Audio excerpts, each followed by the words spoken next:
Didn't mean to get that close.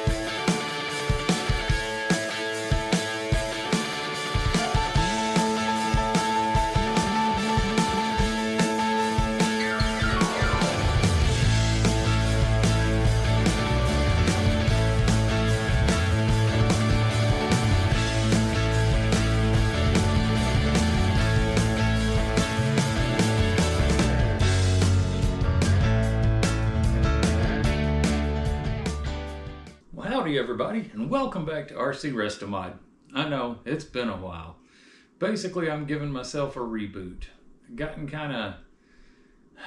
wasn't real happy with the direction I was going, and I didn't know if anybody would even notice that I was missing, and then I decided that I enjoy the videos, and I enjoy making the videos, so I'm going to continue them, and I hope that some of you will continue to watch, and maybe we'll get some new people who are watching for the very first time, and maybe you'll get addicted, who knows.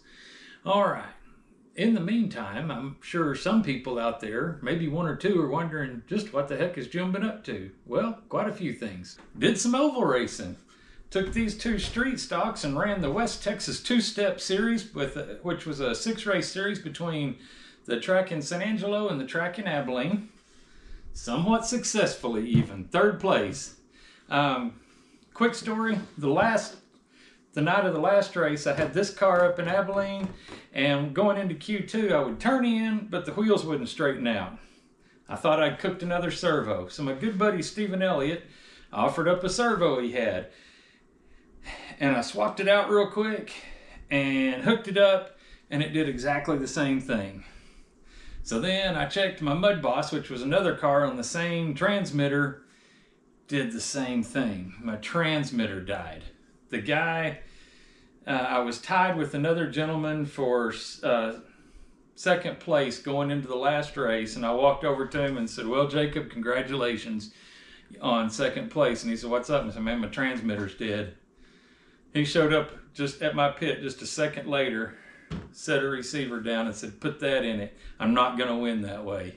He had his son was there racing, and his son wasn't in either of the classes I was in, so he loaned me a couple of receivers, and I got to race.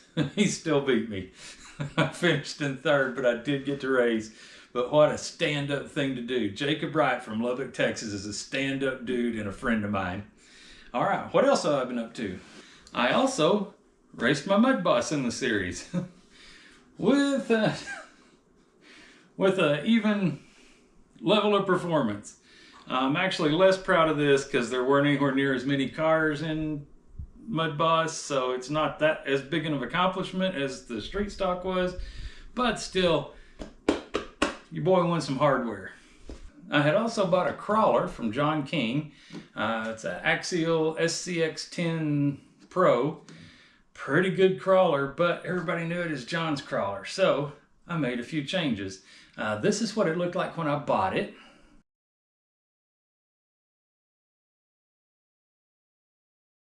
Okay, and this is what it looks like now. It's old man chic, and it's been out, so it's a little beat up already, but it's Proline Coyote body, which is, it looks like a pinch down Ranger.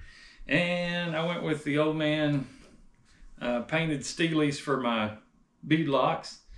And it's a pretty dang good crawler, and it's been fun. I've had it out a couple of times. We'll take it out again, and I'll take you guys with me next time. I also did something I hardly ever do anymore, and that is I bought a brand new car.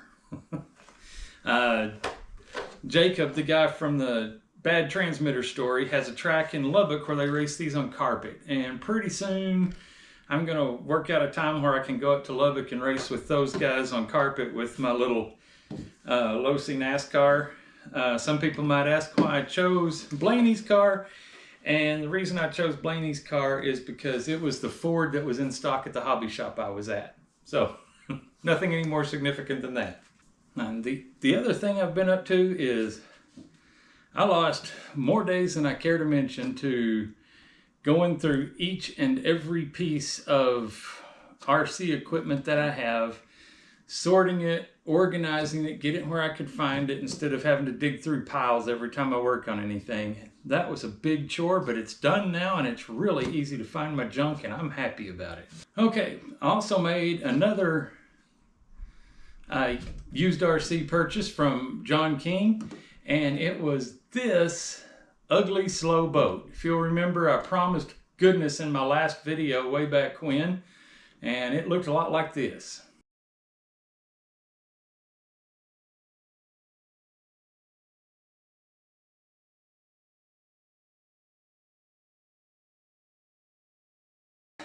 And now it looks like this. I love it. I chose a crazy color that is not the sort of thing I'd normally pick. As a matter of fact, I went into Hobby Lobby to get tester model paints because I know they're good and they go on thin so you can still see the details that are cast into a plastic body. So I went and looked at the colors and said, which is the color that at least, that would be my last choice normally, and that's what I'm picking first. And so Metal Flake Purple won out, and then I had this purple boat, and I needed a name, and because it's purple, we came up with, my wife helped me with coming up with the Grape of Wrath. And then I made these stickers, and once again, I went outside my comfort zone, so we've got glittery pink stickers on it, and some sort of pale green. Definitely not something I'd normally pick, but I think it looks really, really cool. We also had trouble with the ESC that was slated to go in this thing, decided to die before I turned on the, checked the receiver, and then I pulled the trigger to make sure the rotation was right in the motor. The ESC died. So now if you look way up in here, like glued to the side, there's a special boat ESC that's supposed to be like 80 or 100 and something amp and 6S capable. We've got a 4S capable motor. I don't think the boat's going to be capable of either 4 or 6S. I think it's going to be happiest at either 2 or 3S. I'm hoping it runs good on 3S, because if it does, it's going to boogie. But anyway, I'm excited to get and go check that thing out, because after tons of issues, I finally got it all sorted out and ready to go. So we're going to try that pretty soon. My solution for the bad transmitter was that I'm going to go ahead and put something into use that I've had for a while, and that is my FlySky Noble NB24. Oh, there we go. Anyway, I rigged up this case for it. We've got the transmitter in its little hole. I made a little hole to keep a bind plug in there, nice and handy. This is a lanyard that goes around it. And this right here is the charger for the extra battery on the bottom that'll keep it running. I'm going to put a spare receiver or two somewhere right in here. And this will go with me to all my races. This is going to be my race controller. And I bought another one just like the one that failed to go on my bashers and boats and crawlers. I don't really want to take a high-dollar controller to the lake or out to the buttes where it's all dusty and dirty. I'd rather take one that's less expensive. And I had like a dozen receivers for that transmitter. So we're going to keep running the same thing. It's a FlySky GT5. And up until the day it died, I liked it really well. So hopefully I like the new one just as much as the old one. All right, and that puts us at a point of wondering, what does the future hold? Well, I made a list the other day. Stephen Elliott loaned me a servo when we thought that was the matter with my street stock, and I haven't replaced it yet. I need to do that. Don't worry, Stephen, it's in my A-main cart. It'll be coming soon. The Grape, you just saw that. Install motor, ESC, and receiver. Well, guess what? We can cross that one off the list because it is done. My little Kyosho Phaser on-road car. The last time we took it out, it was, I don't know if it was on video or not, but it burned up the servo. It was terrible. So I had to put a new servo in it. Well, guess what? Stephen Elliott servo's in it now. But that is done. And I took it out with Brian Hyman the other day and broke it again and then fixed it for free. Just something got knocked out of position. The next thing's the Mud Boss. The Mud Boss is retired from me driving it. It's not going to be my race car anymore. I'm going to put a Traxxas transmitter and receiver in it. And if somebody wants to race at our local track, and that's any of y'all, if y'all show up at STR Speedway on a night when we have an oval race, let me know you're coming. And I will hand you a plastic tote with a Mud Boss race car, a transmitter, 2 batteries, and a charger. And you should be able to run all night. And I'll just loan that out to whoever so that you can get a taste of racing without having a huge financial commitment to get started.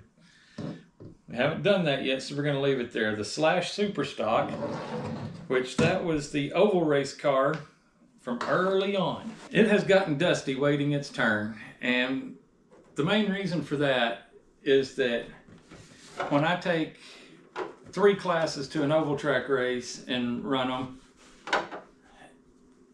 it's all I want. I didn't want to try to run a 4th class. 3 classes keeps me more than busy, making sure everything's right, making sure my batteries don't get swapped up and all that junk. So this is going to replace the Mud Boss. Got some bad to the bone stickers. I got the paint bought. That'll probably be the next thing I do. And it's also going to get its transmitter. Yeah, or the receiver for it is one that runs on the GT5. It's going to be changed over to run on the Noble. So I'll have my 3 oval race cars on my Noble transmitter, and that's just going to be much better.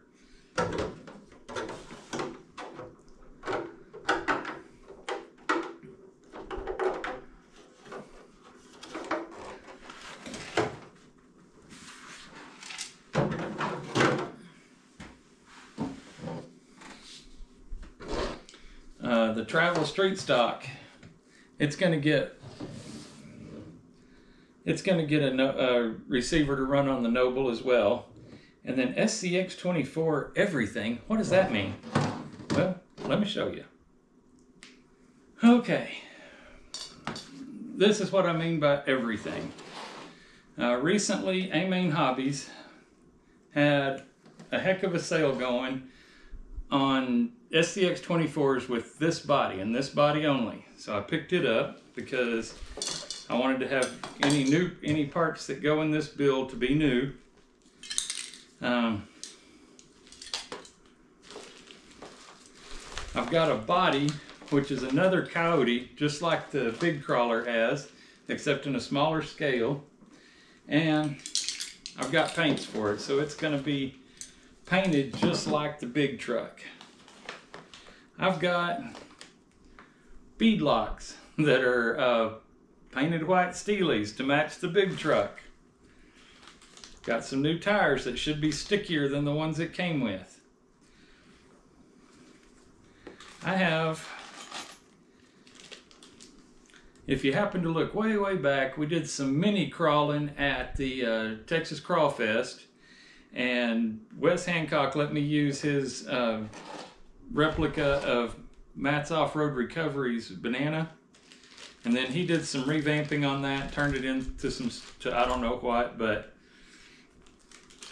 he sold me the axles from that truck. So I've got the heavy aluminum metal axles that go in that thing. So we've got that,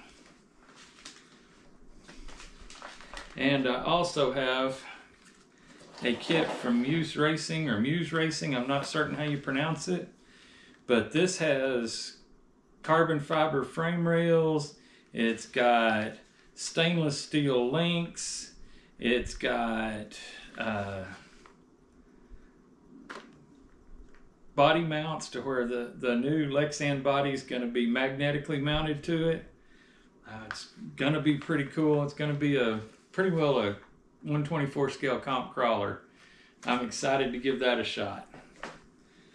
So that's what I mean by everything on an SCX24. All right, and that's where the channel's at. Probably have a video coming out